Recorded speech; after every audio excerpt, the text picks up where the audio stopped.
Hi hello ನಮಸ್ತೆ ಎಲ್ಲರಿಗೂ S P S media ಚಾನಲಿನ ಮತ್ತೊಂದು ವಿಡಿಯೋಗೆ ಸ್ವಾಗತ ಸುಸ್ವಾಗತ. ಸ್ನೇಹಿತರೆ, ಎಲ್ಲರೂ ಹೇಗಿದ್ದೀರಾ? ಎಲ್ಲರೂ ಚೆನ್ನಾಗಿದ್ದೀರಾ ಅಂದ್ಕೊಂಡಿದ್ದೀನಿ. ನಾನು ಕೂಡ ತುಂಬಾನೇ ಚೆನ್ನಾಗಿದ್ದೀನಿ. ಎಲ್ಲರೂ ಚೆನ್ನಾಗಿದ್ದೀರಾ ಅಂದ್ಕೊಂಡು ಭಾವಿಸ್ಕೊಂಡು ಇವತ್ತಿನ ಒಂದು ವಿಡಿಯೋನ ಶುರು ಮಾಡಿಬಿಡೋಣ. ಇವತ್ತಿನ ಒಂದು ವಿಡಿಯೋದಲ್ಲಿ ಮೇ 1ನೇ ತಾರೀಕು ಹುಣ್ಣಿಮೆ ಇದೆ ಸ್ನೇಹಿತರೆ. ಬುದ್ಧ ಹುಣ್ಣಿಮೆ ಅಂತಲೇ ಹೇಳ್ಬೋದು. ಈ ಹುಣ್ಣಿಮೆಯ ದಿನದಿಂದ ಮಕರ ರಾಶಿಯವರ ಜೀವನದಲ್ಲಿ ಏನೆಲ್ಲ ಬದಲಾವಣೆಗಳು ಕಂಡು ಬರಲಿದೆ, ಯಾವುದರ ಬಗ್ಗೆ ಮುನ್ನೆಚ್ಚರಿಕೆಗಳನ್ನು ತೆಗೆದುಕೊಳ್ಬೇಕು ಮಕರ ರಾಶಿಯವರನ್ನ ಒಟ್ಟಾರೆಯಾಗಿ ತಿಳಿಸ್ಕೊಡ್ತೀನಿ. ಇದನ್ನೆಲ್ಲ ಕಂಪ್ಲೀಟ್ ಆಗಿ ಮಕರ ರಾಶಿಯವರು ಅವರ ಭವಿಷ್ಯವನ್ನ ತಿಳ್ಕೋಬೇಕು. ಸಣ್ಣ ಪುಟ್ಟ ಪರಿಹಾರಗಳನ್ನು ಹುಣ್ಣಿಮೆ ದಿನ ಮಾಡಬೇಕು. ನಿಮ್ಮ ಸಮಸ್ಯೆಗಳೆಲ್ಲವೂ ನಿವಾರಣೆಯಾಗಬೇಕು ಅಂದರೆ ಸ್ನೇಹಿತರೆ ಎಲ್ಲೂ ಕೂಡ ವಿಡಿಯೋನ ಸ್ಕಿಪ್ ಮಾಡಬಾರ್ದು. ಅಂದರೆ ವಿಡಿಯೋನ ಕಟ್ ಮಾಡಿ ಓಡಿಸ್ಕೊಂಡು ನೋಡ್ತೀನಿ ಅಂದರೆ ಫುಲ್ ಇನ್ಫಾರ್ಮೇಷನ್ ಅರ್ಥ ಆಗಲ್ಲ. ಸೊ ಹಾಗಾಗಿ ಎಲ್ಲ ವಿಡಿಯೋದಲ್ಲೂ ತಿಳಿಸ್ತಾ ಇರ್ತೀನಿ. ಮೊದಲಿಂದ ಕೊನೆ ತನಕ ವಿಡಿಯೋನ ವಾಚ್ ಮಾಡಿ. ವಿಡಿಯೋದಲ್ಲಿ ಒಳ್ಳೆಯ ಮಾಹಿತಿ ಸಿಕ್ಕಿದ್ದಲ್ಲಿ ತಪ್ಪದೆ ವಿಡಿಯೋಗೊಂದು ಲೈಕ್ ಕೊಟ್ಟು, ಇನ್ನೂ ನನ್ನ ಚಾನಲ್ನ ಸಬ್ಸ್ಕ್ರೈಬ್ ಮಾಡ್ಕೊಂಡಿಲ್ಲ ಅಂದರೆ ಎಸ್ ಪಿ ಎಸ್ ಮೀಡಿಯಾಗೆ ಸಬ್ಸ್ಕ್ರೈಬ್ ಆಗಿ ನಿಮ್ಮ ಅಭಿಪ್ರಾಯಗಳನ್ನು ಕಮೆಂಟ್ ಬಾಕ್ಸಲ್ಲಿ ತಿಳಿಸಬಹುದು. ಯಾರೆಲ್ಲ ಸಬ್ಸ್ಕ್ರೈಬ್ ಮಾಡಿಕೊಂಡು ಪ್ರತಿನಿತ್ಯ ವಿಡಿಯೋ ವಾಚ್ ಮಾಡ್ತಿದ್ದೀರಾ ಅಂಥವರಿಗೆ ಥ್ಯಾಂಕ್ ಯು ಸೋ ಮಚ್ ಅಂತ ಹೇಳ್ತಾ ವಿಡಿಯೋದ ಕಡೆ ಗಮನ ಕೊಟ್ಬಿಡೋಣ. ಹೌದು ಸ್ನೇಹಿತರೆ, ಮಕರ ರಾಶಿಯವರಿಗೆ ಮೇ 1ರಿಂದ ಸಾಕಷ್ಟು ಬದಲಾವಣೆಯನ್ನು ನೀಡಲಿರುವಂತಹ ತಿಂಗಳು ಅಂತಲೇ ಹೇಳಬಹುದು. ಒಟ್ಟಾರೆಯಾಗಿ ಹೇಳಬೇಕು ಅಂದರೆ ಪರಾಕ್ರಮ ಮತ್ತು ಹಠಾತ್ ಬೆಳವಣಿಗೆಗಳು ಅಂತಲೇ ಹೇಳಬಹುದು. ಮೇ 2026 ಮಕರ ರಾಶಿಯವರ ಜೀವನದಲ್ಲಿ ಧೈರ್ಯ ಮತ್ತು ಸಾಧನೆಯ ಆಳವಾದ ಸಂಕೇತವಾಗಿ ನಿಲ್ಲುತ್ತದೆ. ನಿಮ್ಮ ಲಗ್ನಾಧಿಪತಿ ಶನಿಯು ನಿಮ್ಮ 3ನೇ ಮನೆ ಅಂದರೆ ಧೈರ್ಯ ಮತ್ತು ಉಪಕ್ರಮಗಳ ಮನೆಯಲ್ಲಿ ಮೀನರಾಶಿಯಲ್ಲಿ ಪ್ರಬಲವಾಗಿ ಸ್ಥಾನ ಪಡೆದಿದ್ದಾನೆ. ಮೇ 2ರಂದು 11ನೇ ಅಧಿಪತಿಯಾದ ಮಂಗಳನು ಅವನೊಂದಿಗೆ ಸೇರುವುದರಿಂದ ನಿಮ್ಮ ಕಠಿಣ ಪರಿಶ್ರಮ ಮತ್ತು ಹಠಮಾರಿ ದೃಢ ನಿಶ್ಚಯದ ಮೂಲಕ ನೀವು ಅತ್ಯಂತ ಕಷ್ಟಕರವಾದ ಮತ್ತು ಅಸಾಧ್ಯವೆಂದು ತೋರುವಂತಹ ಕಾರ್ಯಗಳನ್ನು ಸಹ ಸಾಧಿಸುವಿರಿ. ಪ್ರಬಲವಾದ ಸಂವಹನ ಮತ್ತು ಪ್ರಯಾಣಗಳ ಮೂಲಕ ಯಶಸ್ಸು ಪ್ರಾಥಮಿಕವಾಗಿ ಸಾಧಿಸಲ್ಪಡುತ್ತವೆ. ಅದ್ಯಾಗೋ ಸ್ನೇಹಿತರೆ, ಅಂದರೆ ಮೇ ತಿಂಗಳ ಮಧ್ಯದಲ್ಲಿ ಸ್ವಲ್ಪ ಪ್ರಕ್ಷುಬ್ಧತೆ ಇರುತ್ತದೆ. ಮೇ 14ರಂದು 9ನೇ ಮನೆಯ ಅಧಿಪತಿಯಾಗಿರುವ ಸೂರ್ಯನು 4ನೇ ಮನೆಯಲ್ಲಿ ಗೃಹಶಾಂತಿ ಮನೆ ಅಂತಲೇ ಹೇಳಬಹುದು ಉಚ್ಚ ಸ್ಥಿತಿಯನ್ನು ತಲುಪುತ್ತಾನೆ. ಇದು ಮನೆಯಲ್ಲಿ ಸ್ವಲ್ಪ ಅಶಾಂತಿಯನ್ನು ತರಬಹುದು ಮತ್ತು ನಿಮ್ಮ ತಾಯಿಯ ಆರೋಗ್ಯದ ಕಡೆಗೆ ಗಮನ ಹರಿಸುವ ಅಗತ್ಯವಿರುತ್ತದೆ. ಆದರೆ ಸ್ನೇಹಿತರೆ, ಮೇ 19ರಂದು ನಿಮ್ಮ ಯೋಗಕಾರಕ ಶುಕ್ರನು ತನ್ನ ಸ್ವಂತ 5ನೇ ಮನೆಯನ್ನು ಪ್ರವೇಶಿಸಿದ ತಕ್ಷಣ ಈ ಎಲ್ಲ ಆತಂಕಗಳು ಮಾಯವಾಗುತ್ತದೆ. ನಿಮ್ಮ ವೃತ್ತಿ, ಸೃಜನಶೀಲತೆ, ಕೌಶಲ್ಯಗಳು ಮತ್ತು ವೈಯಕ್ತಿಕ ಜೀವನವನ್ನು ನಂಬಲಾಗದಷ್ಟು ಸುಂದರವಾದ ಹಾದಿಗೆ ತಿರುಗಿಸುತ್ತವೆ ಅಂತಲೇ ಹೇಳಬಹುದು. ಇನ್ನು ಮಕರ ರಾಶಿಯವರಿಗೆ ಸ್ನೇಹಿತರೆ, ಗ್ರಹಗಳ ಸಂಚಾರ ಮತ್ತು ಗ್ರಹಗಳ ಸ್ಥಾನ ಬದಲಾವಣೆಯಿಂದ ಒಂದಲ್ಲ ಒಂದು ರೀತಿಯಲ್ಲಿ ಸಾಕಷ್ಟು ಬದಲಾವಣೆಯನ್ನು ನೀಡಲಿರುವಂತಹ ತಿಂಗಳು ಮೇ ತಿಂಗಳು ಅಂತಲೇ ಹೇಳಬಹುದು. ಏಕೆಂದರೆ ಗ್ರಹಗಳ ಸಂಚಾರ ಈ ರೀತಿ ಇರಲಿದೆ. ಸೂರ್ಯ 8ನೇ ಮನೆಯ ಅಧಿಪತಿಯಾಗಿರುವ ಸೂರ್ಯ ಮನೆಯಲ್ಲಿ ಹಠಾತ್ ಬದಲಾವಣೆಗಳನ್ನು ನೀಡಲಿದೆ. ತಾಯಿಯ ಆರೋಗ್ಯದ ಸಮಸ್ಯೆಗಳು, ಪಿತ್ರಾರ್ಜಿತ ಆಸ್ತಿಯಿಂದ ಧನಲಾಭ ಅಂತಲೇ ಹೇಳಬಹುದು. ಇನ್ನು ಶುಕ್ರ 5 ಮತ್ತು 10ನೇ ಮನೆಯ ಅಧಿಪತಿಯಾಗಿರುವಂತಹ ಯೋಗಕಾರಕ ಶುಕ್ರ ಕೆಲಸದಲ್ಲಿ ಪ್ರತಿಭೆಯ ಮನ್ನಣೆ, ಹೆಚ್ಚಿನ ಸೃಜನಶೀಲತೆ, ಮಕ್ಕಳಿಂದ ಸಂತೋಷ, ಪ್ರೀತಿಯಲ್ಲಿ ಯಶಸ್ಸು ಅಂತಲೇ ಹೇಳಬಹುದು. ಇನ್ನು ಅದೇ ರೀತಿ ಸ್ನೇಹಿತರೆ, ಬುಧ 6 ಮತ್ತು 9ನೇ ಮನೆಯ ಅಧಿಪತಿಯಾಗಿರುವ ಬುಧ ಸಂವಹನದಲ್ಲಿ ಅಂತರ, ಒಪ್ಪಂದಗಳ ವಿಳಂಬ, ಪ್ರಯಾಣದ ಸಮಯದಲ್ಲಿ ಎಚ್ಚರಿಕೆ ಅಗತ್ಯ. ಇನ್ನು ಮಂಗಳ 4 ಮತ್ತು 11ನೇ ಮನೆಯ ಅಧಿಪತಿಯಾಗಿರುವ ಮಂಗಳ 3ನೇ ಮನೆಯಲ್ಲಿ ಮೀನದಲ್ಲಿ ಸಂಚಾರವನ್ನು ಮಾಡುತ್ತಿದೆ. ಸ್ವಪ್ರಯತ್ನದ ಮೂಲಕ ಲಾಭಗಳು, ಪ್ರಯಾಣಗಳು, ಉಗ್ರಹ, ದೃಢ ನಿಶ್ಚಯ, ನೆರೆಹೊರೆಯ ಜಗಳ ಅಂತಲೇ ಹೇಳಬಹುದು. ನೆರೆಹೊರೆಯವರಿಂದ ಸ್ನೇಹಿತರೆ ಜಗಳಗಳು ಉಂಟಾಗಲಿದೆ. ಇದು ಗ್ರಹಗಳ ಸಂಚಾರ ಮತ್ತು ಗ್ರಹಗಳ ಸ್ಥಾನ ಬದಲಾವಣೆಯಿಂದ ಆಗುವಂತಹ ಪ್ರಭಾವ ಅಂತಲೇ ಹೇಳ್ಬೋದು. ಇನ್ನು ಶನಿ 1 ಮತ್ತು 2ನೇ ಮನೆಯ ಅಧಿಪತಿಯಾಗಿರುವ ಲಗ್ನಾಧಿಪತಿ ಶನಿ ಮಕರ ರಾಶಿಯವರಿಗೆ 3ನೇ ಮನೆಯಲ್ಲಿ ಮೀನದಲ್ಲಿ ಸಂಚಾರವನ್ನು ಮಾಡುತ್ತಿದೆ. ಇದರ ಪ್ರಭಾವ ಹೇಗಿರಲಿದೆ ಅಂದರೆ ಅಪಾರ ಧೈರ್ಯ, ಆತ್ಮವಿಶ್ವಾಸ, ಒಡ ಹುಟ್ಟಿದವರೊಂದಿಗೆ ವ್ಯವಹಾರಗಳು, ಸ್ಥಿರ ಆಲೋಚನೆಗಳು ಹೆಚ್ಚಾಗಲಿದೆ ಅಂತಲೇ ಹೇಳ್ಬೋದು. ಹಾಗಿದ್ರೆ ನಿಮ್ಮ ವ್ಯಾಪಾರ, ವ್ಯವಹಾರ, ಉದ್ಯೋಗದ ಬಗ್ಗೆ ಹೇಳೋದಾದರೆ ಏನೆಲ್ಲ ಬದಲಾವಣೆಯನ್ನು ನೋಡಲಿದ್ದೀರಿ ಈ ತಿಂಗಳು, ಯಾವುದರ ಬಗ್ಗೆ ಎಚ್ಚರಿಕೆ ವಹಿಸಬೇಕು ಅಂದರೆ ಮೇ 1ನೇ ತಾರೀಕು ಸ್ನೇಹಿತರೆ ಹುಣ್ಣಿಮೆ ಇರುವ ಕಾರಣ ಹುಣ್ಣಿಮೆಯ ದಿನದಿಂದ ಮಕರ ರಾಶಿಯವರಿಗೆ, ವ್ಯಾಪಾರ ಮಾಲೀಕರಿಗೆ ಈ ತಿಂಗಳು ಲೆಕ್ಕಾಚಾರದ ಅಪಾಯಗಳು ಮತ್ತು ಧನಲಾಭಗಳು ಮಿಶ್ರಣವನ್ನು ತರುತ್ತದೆ. 3ನೇ ಮನೆಯಲ್ಲಿ ಮಂಗಳ ಮತ್ತು ಶನಿಯ ಸಂಚಾರವು ವ್ಯಾಪಾರ ವಿಸ್ತರಣೆಗಾಗಿ ನೀವು ಕೈಗೊಳ್ಳುವ ಪ್ರಯಾಣಗಳು ಹೆಚ್ಚು ಫಲಪ್ರದವಾಗುವುದನ್ನು ಖಚಿತಪಡಿಸುತ್ತದೆ. ನೀವು ಹೊಸ ತಂತ್ರಗಳೊಂದಿಗೆ ಧೈರ್ಯದಿಂದ ಪ್ರಯೋಗವನ್ನು ಮಾಡುತ್ತೀರಿ. 11ನೇ ಲಾಭಾಧಿಪತಿಯಾದ ಮಂಗಳ ಪ್ರಬಲನಾಗಿರುವುದರಿಂದ ನಿಮ್ಮದೇ ಆದಂತಹ ನವೀನ ಆಲೋಚನೆಗಳು ನಿಮ್ಮ ವ್ಯಾಪಾರವನ್ನು ಲಾಭದಾಯಕದ ಹಾದಿಯಲ್ಲಿ ದೃಢವಾಗಿ ಇರಿಸುತ್ತದೆ. ಆದಿಯಾಗೋ 9ನೇ ಅಧಿಪತಿಯಾದ ಬುಧ ಸ್ನೇಹಿತರೆ ಮೇ ತಿಂಗಳಲ್ಲಿ ನೀಚ ಸ್ಥಿತಿಯಲ್ಲಿ ಇರುವುದರಿಂದ ಒಪ್ಪಂದಗಳನ್ನು ಅಂತಿಮಗೊಳಿಸುವಾಗ ಯಾವುದೇ ಸಂವಹನ ಅಂತರ ಇಲ್ಲದಿರುವುದನ್ನು ನೀವು ಖಚಿತಪಡಿಸಿಕೊಳ್ಬೇಕು. ಮೇ 1ರಿಂದ ಸ್ನೇಹಿತರೆ ಶುಕ್ರನು ಅಂದರೆ ಮೇ 1ರ ನಂತರನು ಅಂತಲೇ ಹೇಳಬಹುದು.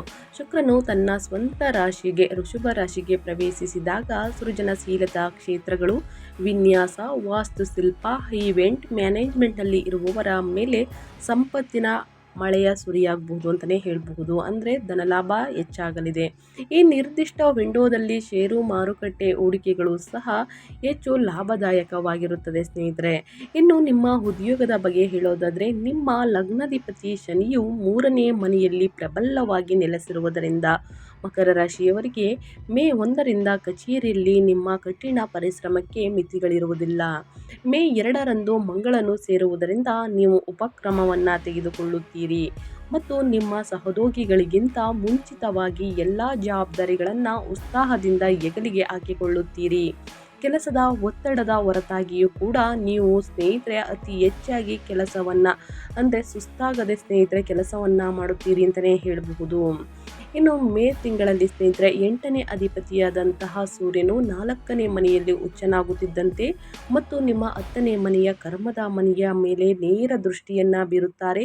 ಇದು ನಿಮ್ಮ ವೃತ್ತಿಪರ ಜೀವನದಲ್ಲಿ ಹಠಾತ್ ವರ್ಗಾವಣೆ ಅಥವಾ ನಿಮ್ಮ ಮೇಲಧಿಕಾರಿಗಳಲ್ಲಿ ಬದಲಾವಣೆಗಳಂತಹ ಅನಿರೀಕ್ಷಿತ ಬದಲಾವಣೆಗಳನ್ನು ಪ್ರಚೋದಿಸಬಹುದು. ಆದರೆ ಹೆದರುವ ಅಗತ್ಯವಿಲ್ಲ. ಏಕೆಂದರೆ ಮೇ ತಿಂಗಳಲ್ಲಿ ನಿಮ್ಮ 10ನೇ ಮನೆ ಅಂದರೆ ಕರ್ಮಾಧಿಪತಿಯಾದ ಶುಕ್ರ 5ನೇ ಮನೆಯಲ್ಲಿ ಅಪಾರ ಶಕ್ತಿಯನ್ನು ಪಡೆಯುತ್ತಾನೆ. ಇದು ನಿಮ್ಮ ಬುದ್ಧಿಶಕ್ತಿ ಮತ್ತು ಕಾರ್ಯವಿಧಾನವು ನಿಮ್ಮ ಆಡಳಿತ ಮಂಡಳಿಯನ್ನು ಬೆರಗುಗೊಳಿಸುವಂತೆ ಮಾಡುತ್ತದೆ. ನಿಮಗೆ ನ್ಯಾಯಯುತವಾಗಿ ಸಲ್ಲಬೇಕಾದ ಬಡ್ತಿಯು ಕೂಡ ಸ್ನೇಹಿತರೆ ಗೌರವಾನ್ವಿತವಾಗಿ ನಿಮ್ಮ ಬಳಿಗೆ ಬರುತ್ತದೆ ಅಂತಲೇ ಹೇಳಬಹುದು.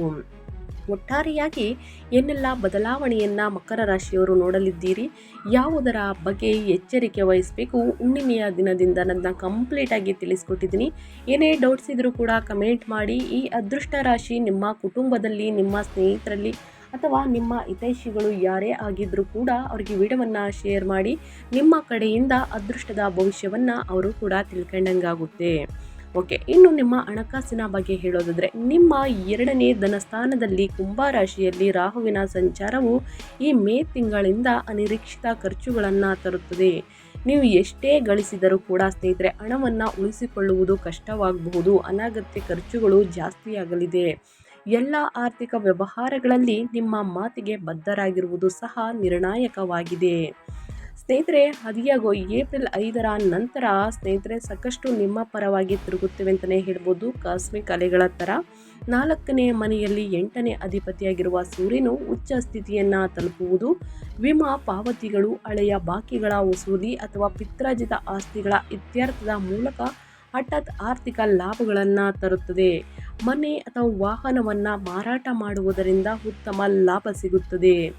ಅದೇ ಸ್ನೇಹಿತರೆ ಮೇ 2ರ ನಂತರ 5ನೇ ಮನೆಯಲ್ಲಿ ಸ್ನೇಹಿತರೆ ಶುಕ್ರನು ಷೇರುಗಳು ಮತ್ತು ಬುದ್ಧಿವಂತ ಹೂಡಿಕೆಗಳ ಮೂಲಕ ಅದೃಷ್ಟವನ್ನು ತರುತ್ತಾನೆ ಅಂತಲೇ ಹೇಳಬಹುದು. ಒಟ್ಟಾರೆಯಾಗಿ ಹಣಕಾಸಿನ ವಿಚಾರದಲ್ಲಿ ಸ್ನೇಹಿತರೆ ಆಸ್ತಿಯನ್ನು ಖರೀದಿ ಮಾಡಬೇಕು, ವಾಹನವನ್ನು ಖರೀದಿ ಮಾಡಬೇಕು, ಪ್ರಾಪರ್ಟಿ ಮಾಡಬೇಕು ಅನ್ನೋ ಮನಸ್ಥಿತಿ ನಿಮ್ಮಲ್ಲಿದೆ ಸ್ನೇಹಿತರೆ. ಅನಗತ್ಯ ಖರ್ಚುಗಳಿಂದ ಈ ವಸ್ತುಗಳನ್ನು ಮುಂದಿನ ದಿನಗಳಲ್ಲಿ ಯೂಸ್ ಆಗುವಂತಹ ವಸ್ತುಗಳನ್ನು ಖರೀದಿ ಮಾಡುವುದಕ್ಕೆ ಸ್ನೇಹಿತರೆ ಅಡೆತಡೆಗಳು ಹೆಚ್ಚಾಗಲಿದೆ ಅಂತಲೇ ಹೇಳ್ಬೋದು. ಆದಷ್ಟು ಅನಗತ್ಯ ಖರ್ಚುಗಳಿಂದ ಆದಷ್ಟು ದೂರ ಬರಬೇಕಾಗುತ್ತದೆ ಸ್ನೇಹಿತರೆ. ಮುಂದಿನ ದಿನಗಳಲ್ಲಿ ಹಣಕಾಸಿನ ಪ್ರಾಬ್ಲಮ್ ಎದುರಾಗಬಾರ್ದು ಅಂದರೆ ಬಹಳಷ್ಟು ಎಚ್ಚರಿಕೆಯಿಂದ ಹಣಕಾಸಿನಲ್ಲಿ ನಿರ್ಧಾರಗಳನ್ನು ತೆಗೆದುಕೊಳ್ಬೇಕಾಗುತ್ತದೆ. ಆರೋಗ್ಯ ಮತ್ತು ಯೋಗಕ್ಷೇಮದ ಬಗ್ಗೆ ಹೇಳೋದಾದರೆ, ಹೆಲ್ತ್ ಬಗ್ಗೆ ಹೇಳೋದಾದರೆ ಏನೆಲ್ಲ ಬದಲಾವಣೆಯನ್ನು ಗ್ರಹಗಳು ಸೂಚಿಸಲಿದೆ, ಯಾವುದರ ಬಗ್ಗೆ ಎಚ್ಚರಿಕೆ ವಹಿಸಬೇಕು ಅಂದರೆ, ನಿಮ್ಮ ಲಗ್ನಾಧಿಪತಿ ಶನಿಯು ಮೇ ತಿಂಗಳಲ್ಲಿ ಸ್ನೇಹಿತರೆ 3ನೇ ಮನೆಯಲ್ಲಿ ಬಲವಾಗಿ ನೆಲೆಸಿರುವುದರಿಂದ ನೀವು ಸ್ವಾಭಾವಿಕವಾಗಿ ಅತ್ಯುತ್ತಮ ರೋಗ ನಿರೋಧಕ ಶಕ್ತಿ ಮತ್ತು ದೈಹಿಕ ದೃಢತೆಯನ್ನು ಆನಂದಿಸಲಿದ್ದೀರಿ. ಅದಿಯಾಗೋ ನಿಮ್ಮ 6ನೇ ಮನೆ ಅಂದರೆ ರೋಗದ ಮನೆಯಲ್ಲಿ ಮಿಥುನದಲ್ಲಿ ಗುರುವಿನ ಸಂಚಾರವು ಕೊಲೆಸ್ಟ್ರಾಲ್ ಕೊಬ್ಬಿನಂತಹ ಸಣ್ಣ ಏರಿಕೆಗೆ ಕಾರಣವಾಗಬಹುದು ಸ್ನೇಹಿತರೆ, ಅಥವಾ ಸಣ್ಣ ಯಕೃತ ಮತ್ತು ಜೀರ್ಣಕಾರಿ ಸಮಸ್ಯೆಗಳು ನಿಮ್ಮನ್ನು ತರಬಹುದು. ಸೊ ಹಾಗಾಗಿ ಮೇ ತಿಂಗಳಲ್ಲಿ ಸ್ನೇಹಿತರೆ ಅಂದರೆ 5ನೇ ತಾರೀಕು ನಂತರ ಸೂರ್ಯನು 4ನೇ ಮನೆಯಲ್ಲಿ ಉಚ್ಚನಾಗುತ್ತಿದ್ದಂತೆ ಎದೆ ಅಥವಾ ಹೃದಯಕ್ಕೆ ಸಂಬಂಧಿಸಿದ ವಿಷಯಗಳ ಬಗ್ಗೆ ನೀವು ಸ್ವಲ್ಪ ಎಚ್ಚರದಿಂದ ಇರಬೇಕು. ದೇಹದ ಅತಿಯಾದ ತೂಕ, ದೇಹದ ಅತಿಯಾದ ಉಷ್ಣತೆ ಮತ್ತು ರಕ್ತದೊತ್ತಡದಲ್ಲಿ BP ತಾತ್ಕಾಲಿಕ ಏರಿಕೆ ಕಂಡುಬರಬಹುದು. ಹೆಚ್ಚು ಮುಖ್ಯವಾಗಿ ಈ ಸಮಯದಲ್ಲಿ ನೀವು ತಾಯಿಯ ಆರೋಗ್ಯದ ಕಡೆ ಮತ್ತು ನಿಮ್ಮ ಯೋಗಕ್ಷೇಮದ ಕಡೆ ಅತಿ ಹೆಚ್ಚಾಗಿ ಗಮನವನ್ನು ಕೊಡಬೇಕಾಗುತ್ತದೆ ಸ್ನೇಹಿತರೆ. ಮುಂದಿನ ದಿನಗಳಲ್ಲಿ ಉನ್ನತ ಆರೋಗ್ಯವನ್ನು ಪಡೆದುಕೊಳ್ಳುವುದಕ್ಕೆ ಇಂದಿನಿಂದ ನಿಮ್ಮ ಆರೋಗ್ಯದ ಬಗ್ಗೆ ಬಹಳಷ್ಟು ಎಚ್ಚರಿಕೆ ವಹಿಸಬೇಕು. ಸೊ ಪ್ರತಿದಿನ ಯೋಗ, ಧ್ಯಾನ, ಮೆಡಿಟೇಷನನ್ನು ಮಾಡಿ ಸ್ನೇಹಿತರೆ. ಇನ್ನು ಶನಿದೇವರಿಗೆ ಶನಿವಾರದಂದು ತೈಲಾಭಿಷೇಕವನ್ನು ಮಾಡಿಸಿ ಕಷ್ಟಗಳು, ಸಮಸ್ಯೆಗಳು, ನಿಮ್ಮ ಆರೋಗ್ಯದಲ್ಲಿರುವಂತಹ ಸಮಸ್ಯೆಗಳು ಕ್ರಮೇಣವಾಗಿ ಕಡಿಮೆಯಾಗಲಿದೆ. ಅತಿಯಾದ ಉಷ್ಣತೆಯಿಂದ ಸ್ನೇಹಿತರೆ ರಕ್ತದೊತ್ತಡ, BP ಜಾಸ್ತಿ ಆಗಬಹುದು. ಚೆನ್ನಾಗಿ ನೀರನ್ನು ಕುಡಿಯಿರಿ, ಹಸಿರು ತರಕಾರಿ, ಹಣ್ಣು ಹಂಪಲುಗಳನ್ನು ಸೇವಿಸಿ. ನಿಮ್ಮ BP ಮತ್ತು ಉಷ್ಣತೆ ಸ್ವಲ್ಪ ಕಡಿಮೆಯಾಗಲಿದೆ, ನಾರ್ಮಲ್ ಸ್ಟೇಜ್ ಬರಲಿದೆ ಅಂತಲೇ ಹೇಳಬಹುದು. ಇನ್ನು ಕುಟುಂಬ ಮತ್ತು ವೈಯಕ್ತಿಕ ಸಂಬಂಧಗಳ ಬಗ್ಗೆ ಹೇಳೋದಾದರೆ, ಮಕರ ರಾಶಿಯವರು ಮೇ 1ನೇ ತಾರೀಕು ಹುಣ್ಣಿಮೆ ಇರುವ ಕಾರಣ ನಿಮ್ಮ ಕುಟುಂಬದಲ್ಲಿ ಏನೆಲ್ಲ ಬದಲಾವಣೆಗಳು ಕಂಡು ಬರಲಿದೆ, ಏನೆಲ್ಲ ಶುಭ ಕಾರ್ಯಗಳು ನಡೆಯಲಿದೆ ಅನ್ನೋದನ್ನ ನೋಡೋದಾದರೆ, ಗೃಹ ಶಾಂತಿಯ 4ನೇ ಮನೆಯಲ್ಲಿ ಉಚ್ಚ ಸೂರ್ಯನ 8ನೇ ಅಧಿಪತಿಯಾಗಿ ಸಂಚಾರವು ಮನೆಯಲ್ಲಿ ಗಮನಾರ್ಹವಾದ ನೆಮ್ಮದಿಯ ಕೊರತೆಯನ್ನು ಉಂಟು ಮಾಡುತ್ತದೆ. ಕುಟುಂಬದ ಸದಸ್ಯರ ನಡುವೆ ವಿಶೇಷವಾಗಿ ಹಿರಿಯರೊಂದಿಗೆ ಅಹಂಕಾರದ ಸಮಸ್ಯೆಗಳು ಇದ್ದಕ್ಕಿದ್ದಂತೆ ಉಲ್ಬಣಗೊಳ್ಳಬಹುದು. ಮನೆಯಲ್ಲಿ ಸಣ್ಣ ಬೆಂಕಿ ಅಥವಾ ವಿದ್ಯುತ್ ಅಪಘಾತಗಳ ಸಾಧ್ಯತೆ ಇದೆ, ಆದ್ದರಿಂದ ಮೂಲಭೂತ ಎಚ್ಚರಿಕೆ ಅತ್ಯಗತ್ಯ. ಆದರೆ ವೈಯಕ್ತಿಕ ಸಂಬಂಧಗಳ ಬಗ್ಗೆ ಹೇಳೋದಾದರೆ ಸ್ನೇಹಿತರೆ, ಈ ವಿಷಯಕ್ಕೆ ಅಂದರೆ ವೈಯಕ್ತಿಕ ಸಂಬಂಧಗಳ ವಿಷಯಕ್ಕೆ, ಪರ್ಸನಲ್ ರಿಲೇಷನ್ಶಿಪ್ ಬಗ್ಗೆ ಹೇಳೋದಾದರೆ ಸ್ನೇಹಿತರೆ, ಮೇ 15ರಂದು ಸ್ನೇಹಿತರೆ ಪ್ರೀತಿ ಮತ್ತು ಮಕ್ಕಳ 5ನೇ ಮನೆಗೆ ಶುಕ್ರನ ಪ್ರವೇಶಿಸುವುದು ಅತ್ಯಂತ ಮಧುರ ಮತ್ತು ಪ್ರಣಯಭರಿತ ಅಂದರೆ ರೊಮ್ಯಾಂಟಿಕ್ ಅವಧಿಯನ್ನು ಪ್ರಾರಂಭಿಸುತ್ತದೆ. ಅವಿವಾಹಿತರಿಗೆ ಪ್ರೇಮ ಸಂಬಂಧಗಳು ಸುಂದರವಾಗಿ ಅರಳುತ್ತವೆ. ಗಂಡ ಮತ್ತು ಹೆಂಡತಿಯ ನಡುವೆ ಪ್ರಣಯ ಮತ್ತು ಪರಸ್ಪರ ಆಕರ್ಷಣೆ ಗಮನಾರ್ಹವಾಗಿ ಹೆಚ್ಚಾಗುತ್ತದೆ. ಇದಲ್ಲದೆ ಶೈಕ್ಷಣಿಕ ಅಥವಾ ಪಠ್ಯೇತರ ಚಟುವಟಿಕೆಗಳಲ್ಲಿ ನಿಮ್ಮ ಮಕ್ಕಳ ಪ್ರಗತಿಯು ನಿಮಗೆ ಅಪಾರ ಸಂತೋಷವನ್ನು ತರಲಿದೆ ಅಂತಲೇ ಹೇಳಬಹುದು. ಒಟ್ಟಾರೆಯಾಗಿ ಹೇಳಬೇಕು ಅಂತಂದರೆ, ಮಕರ ರಾಶಿಯವರು ಕುಟುಂಬದಲ್ಲಿ ಏನೆಲ್ಲ ಬದಲಾವಣೆಗಳನ್ನು ನೋಡಲಿದ್ದೀರಿ, ಯಾವುದರ ಬಗ್ಗೆ ಎಚ್ಚರಿಕೆ ವಹಿಸಬೇಕು ಅನ್ನೋದನ್ನ ಕಂಪ್ಲೀಟಾಗಿ ತಿಳಿಸ್ಕೊಟ್ಟಿದ್ದೀನಿ. ಏನೇ ಡೌಟ್ಸ್ ಇದ್ರೂ ಕೂಡ ಕಮೆಂಟ್ ಮಾಡಿ, ಖಂಡಿತವಾಗಿಯೂ ಪ್ರತಿಯೊಬ್ಬರಿಗೂ ಆನ್ಸರ್ ಮಾಡ್ತೀನಿ ಅಂತ ಹೇಳ್ತಾ, ಇನ್ನು ವಿದ್ಯಾಭ್ಯಾಸದ ಬಗ್ಗೆ ಹೇಳೋದಾದರೆ, ಮಕರ ರಾಶಿಯವರಿಗೆ ಮೇ ತಿಂಗಳಿಂದ ಏನೆಲ್ಲ ಬದಲಾವಣೆಯನ್ನು ಗ್ರಹಗಳು ಸೂಚಿಸಲಿದೆ ಅಂದರೆ, ಶಿಕ್ಷಣದ ಕಾರಕ ಬುಧನು ನೀಚನಾಗಿರುವುದರಿಂದ ವಿದ್ಯಾರ್ಥಿಗಳು ಸ್ನೇಹಿತರೆ ಮೇ ತಿಂಗಳಲ್ಲಿ ಅಂದರೆ ಮೇ ತಿಂಗಳ ಮೊದಲ 15 ದಿನಗಳಲ್ಲಿ ನಿರಾಶಾದಾಯಕವಾದ ಏಕಾಗ್ರತೆಯ ಕೊರತೆಯನ್ನು ಅನುಭವಿಸುತ್ತಾರೆ. ಅದಿಯಾಗೋ ಮೇ 5ರಂದು ಸ್ನೇಹಿತರೆ ಶಕ್ತಿಯು ನಾಟಕೀಯವಾಗಿ ಬದಲಾಗುತ್ತದೆ. ನಿಮ್ಮ 5ನೇ ವಿದ್ಯಾಧಿಪತಿಯಾದಂತಹ ಶುಕ್ರ ತನ್ನ ಸ್ವಂತ ಮನೆಯನ್ನು ಪ್ರವೇಶಿಸುತ್ತಿದ್ದಂತೆ ವಿದ್ಯಾರ್ಥಿಗಳ ಗ್ರಹಣ ಶಕ್ತಿ ಹೆಚ್ಚಾಗುತ್ತದೆ.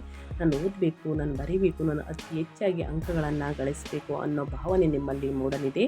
ಕಲೆ, ಸೃಜನಶೀಲ ವಿಷಯಗಳು, ವಿನ್ಯಾಸ ಅಥವಾ ಫ್ಯಾಷನನ್ನು ಅನುಸರಿಸುವ ವಿದ್ಯಾರ್ಥಿಗಳಿಗೆ ಇದು ಸುವರ್ಣ ಯುಗವಾಗಿದೆ. ಸ್ಪರ್ಧಾತ್ಮಕ ಪರೀಕ್ಷೆಗಳಿಗೆ ತಯಾರಿಯನ್ನು ನಡೆಸುವವರು ತಮ್ಮ ಸಂವಹನ ಮತ್ತು ಬರವಣಿಗೆ ಕೌಶಲ್ಯಗಳಲ್ಲಿ ಗಮನಾರ್ಹ ಸುಧಾರಣೆಯನ್ನು ಗಮನಿಸುತ್ತಾರೆ. ಒಟ್ಟಾರೆಯಾಗಿ ಸ್ನೇಹಿತರೆ, ಮಕರ ರಾಶಿಯವರು ವ್ಯಾಪಾರ, ವ್ಯವಹಾರದಲ್ಲಿ, ಉದ್ಯೋಗದಲ್ಲಿ, ಹಣಕಾಸಿನಲ್ಲಿ, ವೃತ್ತಿ ಜೀವನದಲ್ಲಿ ಮತ್ತು ವಿದ್ಯಾಭ್ಯಾಸದಲ್ಲಿ ನಿಮ್ಮ ಹೆಲ್ತ್ ಬಗ್ಗೆ ಏನೆಲ್ಲ ಬದಲಾವಣೆಯನ್ನು ಮೇ 1ರಿಂದ ನೋಡಲಿದ್ದೀರಿ, ಯಾವುದರ ಬಗ್ಗೆ ಎಚ್ಚರಿಕೆ ವಹಿಸಬೇಕು ಅನ್ನೋದನ್ನ ಕಂಪ್ಲೀಟಾಗಿ ತಿಳಿಸ್ಕೊಟ್ಟಿದ್ದೀನಿ. ಏನೇ ಡೌಟ್ಸ್ ಇದ್ದರೂ ಕೂಡ ಕಮೆಂಟ್ ಮಾಡಿ ಅಂತ ಹೇಳ್ತಾ, ಇನ್ನು ಈ ಪರಿಹಾರವನ್ನು ಅಮಾವಾಸ್ಯೆ ಹುಣ್ಣಿಮೆ ಸಮಯದಲ್ಲಿ ಸ್ನೇಹಿತರೆ ಮಾಡಬಹುದು, ಅಥವಾ ನಿಮ್ಮ ಅನುಗುಣಕ್ಕೆ ತಕ್ಕಾಗೆ ಸ್ನೇಹಿತರೆ ಈ ಪರಿಹಾರಗಳನ್ನು ಅನುಸರಿಸಿದಲ್ಲಿ ಕಷ್ಟಗಳು, ಸಮಸ್ಯೆಗಳು ಕ್ರಮೇಣವಾಗಿ ಕಡಿಮೆಯಾಗಲಿದೆ. 4ನೇ ಮನೆಯಲ್ಲಿ ಸೂರ್ಯನ ಶಾಖ ಸಂಬಂಧಿತ ಪರಿಣಾಮಗಳನ್ನು ಕಡಿಮೆ ಮಾಡಲು ಮಕರ ರಾಶಿಯವರು ಮೇ 2026ರಲ್ಲಿ ಜ್ಯೋತಿಷ್ಯದ ಪರಿಹಾರಗಳನ್ನು ಅನುಸರಿಸಿ ನಿಮ್ಮ ಕುಟುಂಬದಲ್ಲಿ ಸಂಪೂರ್ಣ ಶಾಂತಿಯನ್ನು ಸ್ಥಾಪಿಸಲು ಮತ್ತು ಯೋಗಕಾರಕ ಶುಕ್ರನ ಪ್ರಬಲ ಶಕ್ತಿಯನ್ನು ಹೆಚ್ಚಿಸಲು ಈ ಪರಿಹಾರಗಳನ್ನು ಅನುಸರಿಸಿ.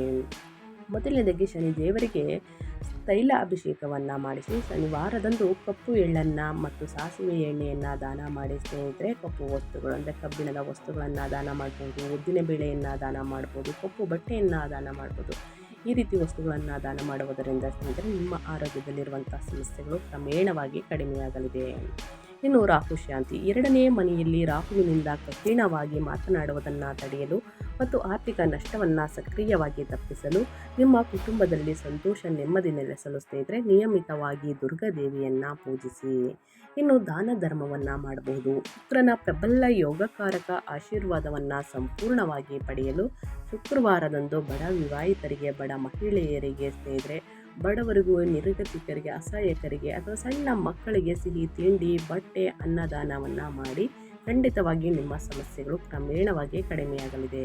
ಇನ್ನು ಶಿವನ ಆರಾಧನೆ. 4ನೇ ಮನೆಯಲ್ಲಿ ರೂಪುಗೊಂಡಂತಹ ಉಷ್ಣ ಸಂಬಂಧಿತ ದೋಷಗಳನ್ನು ತಗ್ಗಿಸಲು ಮತ್ತು ನಿಮ್ಮ ತಾಯಿಯ ಆರೋಗ್ಯವನ್ನು ರಕ್ಷಿಸಲು ಪ್ರತಿದಿನ ಶಿವಪಂಚಾಕ್ಷರಿ ಅಂದರೆ ಸ್ನೇಹಿತರೆ ಶಿವಪಂಚಾಕ್ಷರಿ ಮಂತ್ರವನ್ನು ಪಠಿಸಿ ಸೋಮವಾರದಂದು ಶಿವನಿಗೆ ಹಾಲಿನ ಅಭಿಷೇಕವನ್ನು ಮಾಡಿಸಿ ಅಥವಾ ಜಲಾಭಿಷೇಕವನ್ನು ಮಾಡಿಸಿ ಕಷ್ಟಗಳು, ಸಮಸ್ಯೆಗಳು ಕ್ರಮೇಣವಾಗಿ ಕಡಿಮೆಯಾಗಲಿದೆ ಅಂತಲೇ ಹೇಳ್ಬೋದು.